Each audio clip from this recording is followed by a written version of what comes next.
Salutare! Bine ați venit la acest video și la această videolecție, primii pași în lumea online-ului.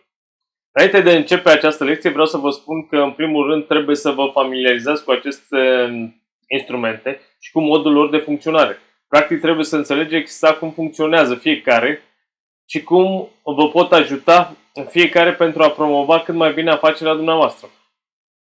Companiile se pot promova online în diferite modalități. Totul depinde de obiectivele lor de marketing. Deci ar trebui să începeți prin a vă pune o simplă întrebare și anume, care este obiectivul dumneavoastră principal sau obiectivul dumneavoastră de marketing în lumea online? Pornind de la această întrebare, ne putem seta prioritățile și modul în care să acționăm pentru a obține rezultate. Obiectivele pot fi multiple, începând de la achiziționarea de clienți noi, fidelizarea clienților existenți, vinderea unui produs sau unui serviciu și așa mai departe.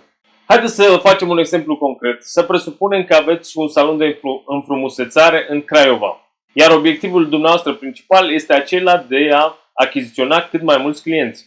Pentru a face acest lucru, în primul rând, acești potențiali clienți ar trebui să știe că dumneavoastră existați.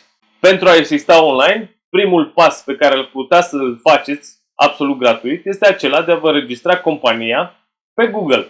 Sub acest video veți găsi un link în care v-am creat un video în care vă arăt pas cu pas cum să vă înregistrați compania dumneavoastră pe Google. Este foarte simplu. Într-un minut v-ați înregistrat compania dumneavoastră pe Google. Sunteți prezenți online, v-ați creat prima dumneavoastră prezență online, iar atunci când un potențial client va căuta salon de înfrumusețare Craiova, veți apărea în această listă a prezentărilor Google. Ok, acum că ți-ai înregistrat compania pe Google, următorul pas ar fi acela de a-ți crea o pagină Facebook în care vei putea posta poze, videoclipuri, vei putea intra în contact direct cu clienții tăi, clienții vor putea vedea recensiuni lăsate de alți clienți mulțumiți și așa mai departe.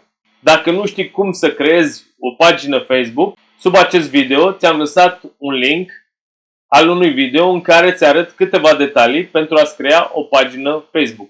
Cam atât pentru acest video, sper că ați învățat ceva, că v-am fost util cât de puțin. Vă salut, ne vedem la următorul video.